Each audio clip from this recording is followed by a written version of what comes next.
I've been thinking through this topic right much. And because I've been thinking through it right much, sometimes I think as I do my video. And the last video on this went over an hour, unfortunately. And I thought it would just be time effective to just say what I was trying to say without necessarily going into long detail or, for that matter, giving extremely um, two sides, which could basically probably be two videos, but to try to make it succinct and to make it in 14 minutes. So any lefty, any random Democrat that's sitting around can actually appropriate the information and either agree with me or disagree with me.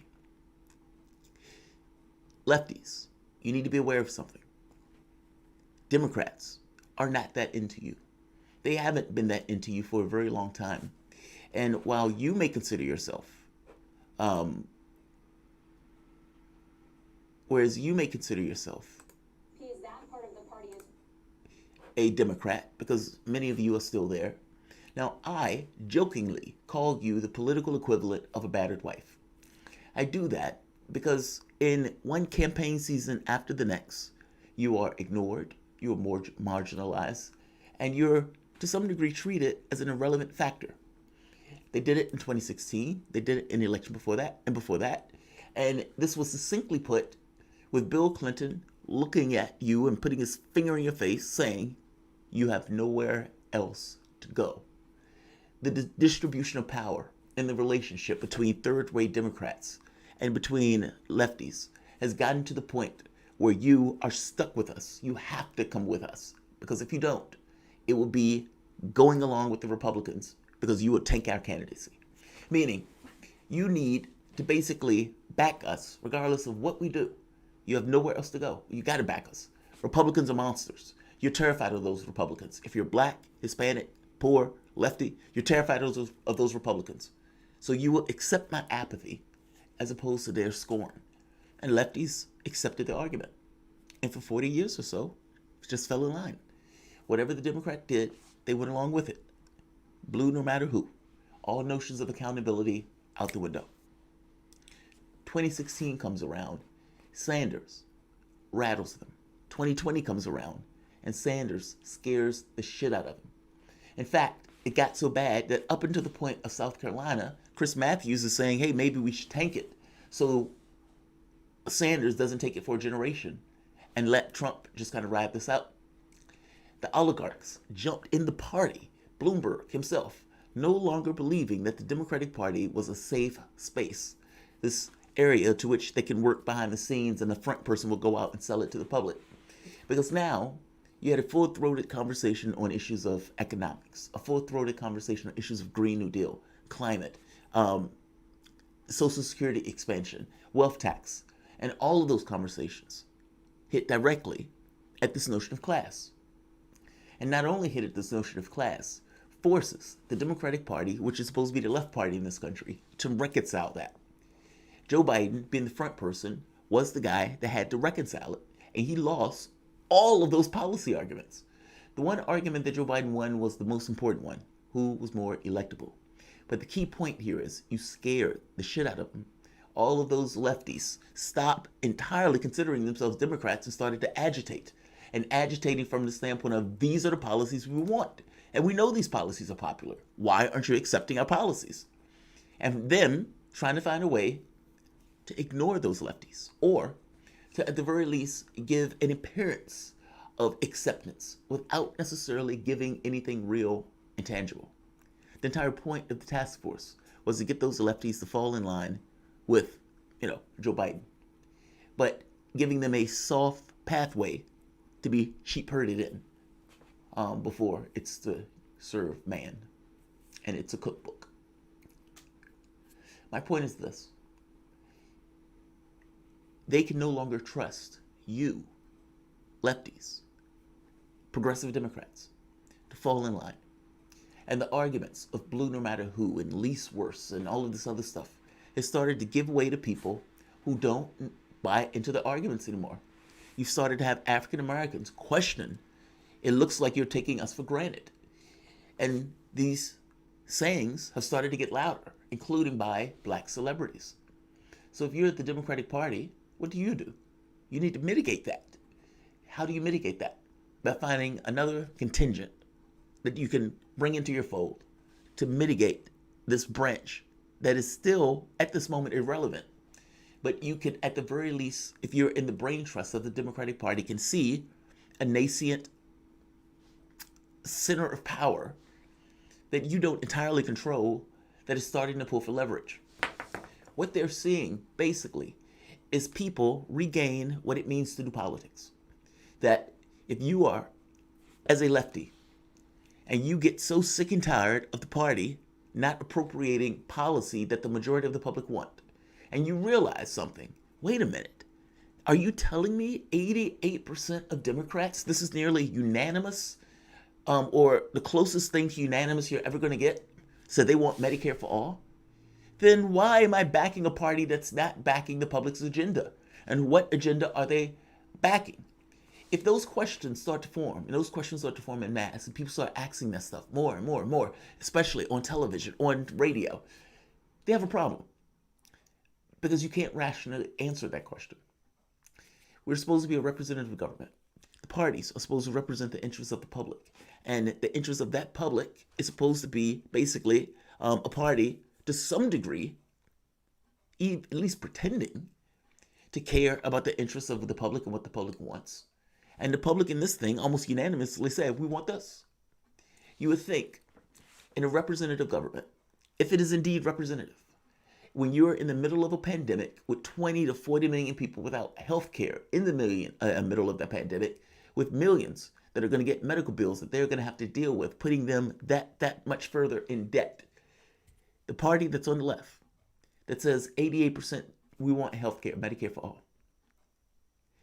How does the House, the Senate, and the man running for president tell them no? How? How does that work? The catch here is you can only get to the point of, wait a minute, how do you reject that? Until you get to that point of saying, well, no, the majority of the public is with me. You come to my position. You come to my position because it is morally right. It is ethically right.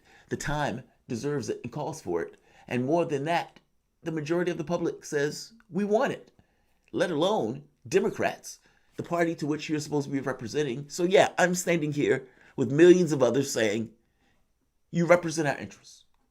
You get our vote when you represent our interests. There will be some people that call that brinksmanship. I would say, yeah, it is brinksmanship that the Democratic Party doesn't want to represent the interests of tens of millions of people to back Medicare for all in the middle of a pandemic.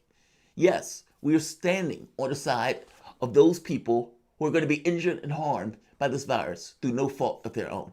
I don't know who the sides the party is standing on. And you repeat that over and over again, continuously making the point that the overwhelming majority of the public wants it, and almost a unanimity of Democrats. If lefties started taking that position when they started to argue these policies, and they reject this notion that it is their responsibility to get Joe Biden in office, as opposed to Joe Biden's responsibility to get their votes, then the power that they will start to develop, the leverage that they will start to hold, would indeed force the Democratic Party to either accept the demand or reject the demand. If they reject it, they are basically saying, we would rather tank the election to a man that we have cast as the walking apocalypse, the man that is going to end time and space itself, that is going to end the electoral system in this country, that is going to fondle and defile Lady Liberty herself. We would rather tank it to that man as opposed to appropriating a policy that gets 88% support and the overwhelming majority of the public support. And let them explain why it is more important to lose to the apocalypse than accept that policy. That's politics. That's leverage. That's whatever the Democratic Party is. That's putting them on notice and putting that notice in front of the public and letting them making a choice on it. How are you wrong when you have this much support? And if somebody is going to bitch at you and say, hey, it's unfair that you're supporting that policy like that and forcing the Democratic Party to accept it. And I would say it's unfair that the Democratic Party is not appropriating policy that has 88% support and is holding the country hostage on this kind of purist radical agenda. Because after all, the public is here with me. That's what they're terrified of. They're so terrified of that they're trying to mitigate your ability to do that by going and getting somebody else. That is what is taking place right now in the Democratic Party. The reason that you're seeing them reach out to Republicans, the reason they're trotting all of these Republicans on stage and everything else, is for that one explicit reason. We are sick of these lefties. They are asking us for stuff that we in no way ever want to do. And because we in no way want to do it, it creates problems and consternation when the Sunrise Movement shows up and bugs $100 million Nancy Pelosi. It bugs us when those people are saying, hey, what are you going to do about immigration? It bugs us. We don't want to do anything about those things. We've slid so far to the right. Our business model is so etched in cash and oligarchy that we can't disrupt this. And so the best that we can do is reach out to people who have a similar inclination as we do. And they just so happen to be Republicans. And because of our policies at this point are not lefty at all, they come to us. In fact, they may come to us more because of what Trump has done. Trump has alienated enough of these, let's say, corporate type Republicans that they may find a home in the Democratic Party. Our party is not moving far to the left on policy. Our party is going to be a centrist, as we call it, at the very least, a corporate centrist party. And they used to be at home with that as Republicans. If Reagan was alive today, he'd be a Democrat. The lefties, we don't care about them. We know that a percentage of them will still accept the argument of blue no matter who, despite the fact we're reaching out to Republicans. And they would say, Trump is a monster. I'm stuck with this batch. So even if we lose a batch of Democrats or lefties, we will make that up with Republicans. Not just make that up with Republicans. We will get Republicans into the point where we can argue legitimately that these people in our party want these type of policies that are more Republican. That's their objective. That's what they're trying to do. And so I'm just making the basic point that the reason they're doing that is because for a first time in a very long time, you've challenged them in a way that is scaring them. And, Rahm Emanuel, right here, don't let me say it, let him tell you. Is that part of the party as well? And to be sure,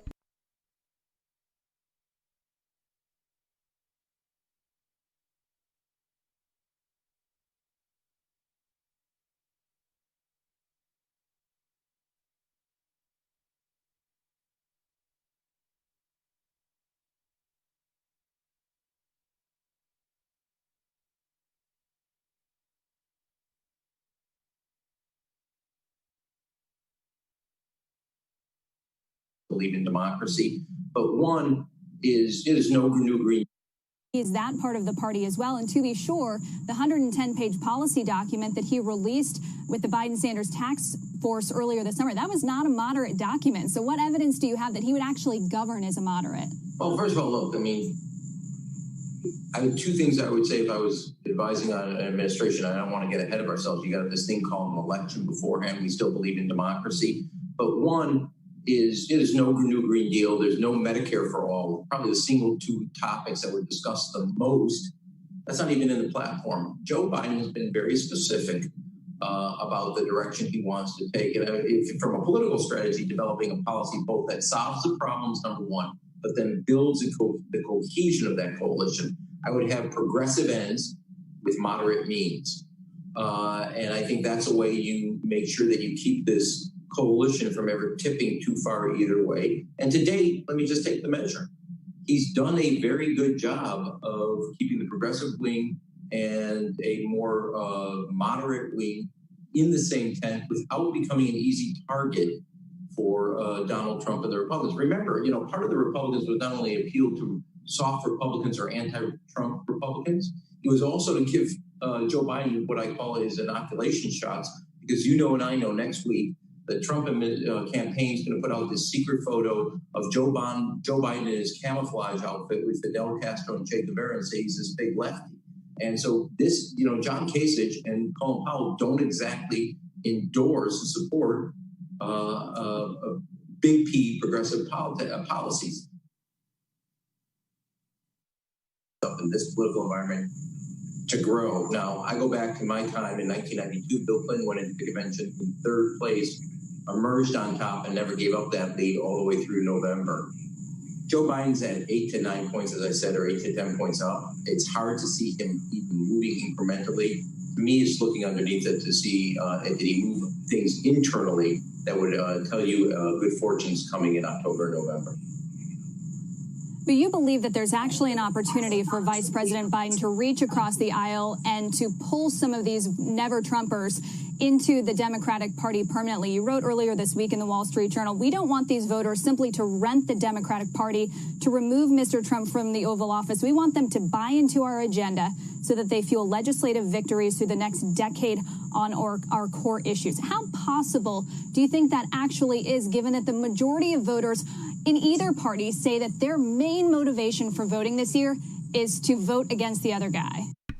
That's not entirely true. That's not true. When you look at the polls, all of them, pick pretty much any poll, it says, one, the overwhelming majority of people who are voting for Joe Biden are doing so to get rid of Trump. Two, the people that are voting for Trump, overwhelmingly, to the tune of like 70%, are voting for Trump. There's no ambiguity in this. The Republicans that they ask overwhelmingly say, yeah, this is our guy. This is the guy we want. We have no issue with this. This is the guy that we want, Trump. Now, there's a section of the Republican Party that says, okay, yeah, we're dicey with that. And so these are the people that Rahm Emanuel are reaching out to. What's important here, though, is he's not reaching out to him for a one-time deal. He's reaching out to him to stay. And he's making the point to saying, look, we're not really doing any kind of really big progressive stuff. And Joe Biden, at this point, is running mano a mano. By the time you get to the election, nobody's going to remember anything that he said in the primaries. And so, yeah, our policy agenda is basically going to be one that is in line with centrist policy, at least centrist from the standpoint of what they call, from the standpoint of oligarchs. But what does that mean for lefties? That means they don't care about you. You're irrelevant. This is kind of the point that I'm making to you. Your irrelevance, though, is incentivized based on your own actions and not having courage to stand up for America and saying, this is what we want, and putting, for the first time, and honestly, what is goddamn necessary, to put them on notice. Otherwise, you are going to gain a certain degree of that much more irrelevance if this works. It didn't work in 2016. The question is, does it work in 2020 with everything that's availing the nation? And if it does work, your irrelevance is ensured. And not just that, a policy agenda that is to the right is ensured because he's getting those people in order to bolster the Democrats' ability to do that. I hope you understand what I mean by this. You scare them enough where they decided, the brain trust, to take action. Rahm Emanuel is telling you exactly what they were doing. I've been telling you what they were doing. We're trotting out a bunch of Republicans on stage to blunt any idea of us being lefties. And yeah, Joe Biden is going with an agenda that doesn't include the lefty policy agenda. And then he made some note about progressive ends with moderate whatever, something that meant nothing. They don't want you. The fact that you almost beat them, and they did beat them on policy agenda, doesn't matter. They're looking at it as America has nowhere else to go at this point, and that Sanders will sheepdog in the party, that lefties will continue to use the same politics at least for one more time. So if they can get these numbers and they can prove that, yeah, we can get Republicans to back us, oh, you're done. You're done. And you're done in a way that are like workers waiting for too long to actually take action and find themselves that, oh man, if I did this 20 years ago, this would have worked. But now they can get a robot to automate my thing. It's not a robot. It's more so they're getting Republicans to back an agenda that they themselves are that much more comfortable backing anyway. And it's not one that you're going to like. You incentivize them doing exactly this by continuously backing them over the last 40 years. And now that you're getting a little rowdy, they'll say it's time for you to go. From the standpoint of Joe Biden has also told you this. When he is in the room telling those guys nothing is going to fundamentally change, telling oligarchs. Or in the Wall Street Journal, where one of his campaign surrogates basically made the point that says, yeah, we're going to have austerity. Or Rahm Emanuel telling you right here, that this is going to be the year of the Biden Republican. You can hear him for yourself. Let's let him play it. Yeah, well, I think, look, I wrote in that piece also that 1980 was the touchstone for an election. That was the year of the Reagan Democrat. This will be the year of the Biden Republicans. You can see the Biden campaign with John Kasich, Cindy McCain. Basically, you can see the Republicans that he's trotting out to give you an idea on what he's thinking and where he's going. I'll end this here.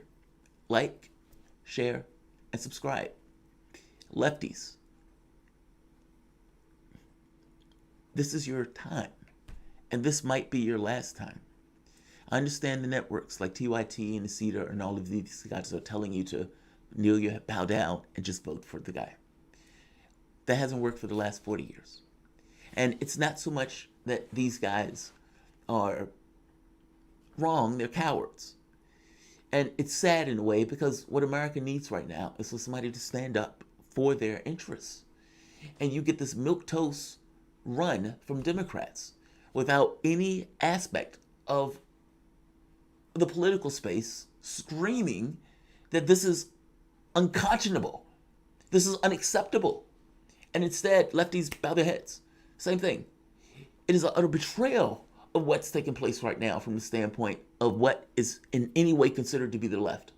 TYT, if it represented the left, should be on the mountaintop screaming to the hilt, this is unacceptable, and you would only get the support of this network if you support Medicare for all. It's one policy with 88% support. Are you fucking kidding me? And it's in the middle of a COVID pandemic. And you can't even get lefties to say, we're going to represent America. This is unacceptable. You get our support when you represent our interests. And in this case, our interest is abundantly clear. Medicare for all. And you say that and let it catch fire.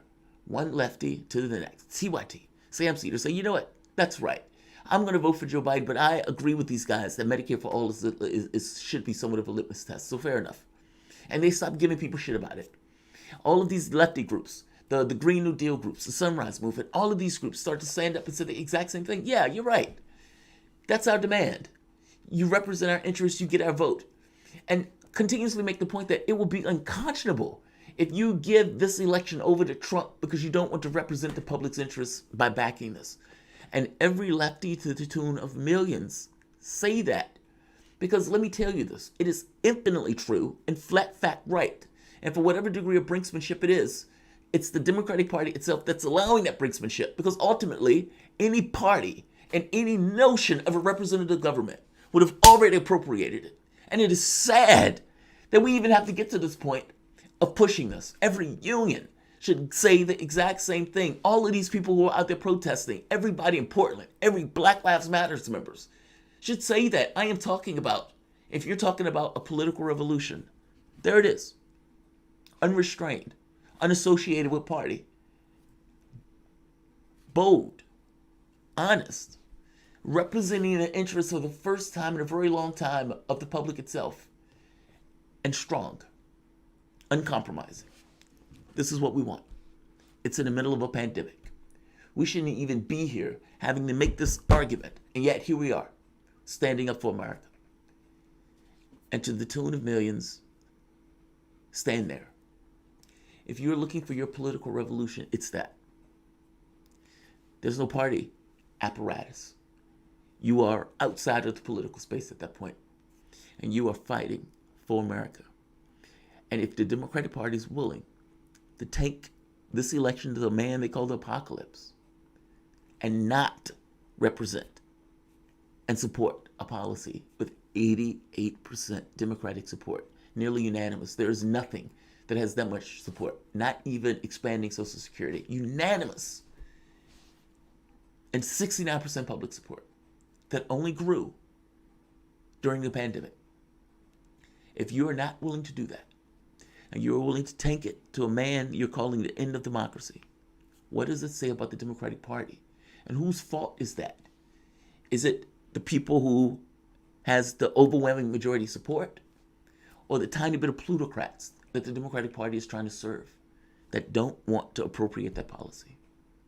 What they don't want to do is give in and surrender to your interests, because that would set a precedent of one, you no longer being irrelevant, two, you being a vulture in the political space, which will wins beget wins. You don't go back to sleep when you realize that strategy worked. And three, if they give you that win, they know that your political space is different. No, they're not going to want to give you those things. Yes, they will potentially tank it. If the argument turns in any way to why doesn't the Democratic Party appropriate a policy that could get them enough support to beat Trump, then your argument now in your political space at that point puts a spotlight on why don't they do this? Because this seems popular and this seems to be the thing that wins. Your world changes. But as the left, you can only get there with courage, forbearance, fortitude, and with these other networks also realizing that, wait a minute, they're right. From a policy standpoint, from a moral standpoint, from an ethical standpoint, and even from a strategic standpoint, they are right. They're standing on the right side of history. And it is abominable and appalling that Democrats don't accept it. TYT, every person on TYT. I can't believe that the Democratic Party doesn't accept this policy. Yeah, we're voting for Biden, but I can't believe they don't accept that policy in order to make sure they win. Your world changes. You do that. That's not a person. That's not a Bernie Sanders. That's not an AOC. That's all of you recognizing that you are something fundamentally different, that they see you as something fundamentally different. And because they see you as something fundamentally different and not like them, they are trying to replace you and get rid of you. I'm saying this is your time. This may be, in fact, your last time for a very long time if what they do succeeds. Like, share, and subscribe. Thanks all.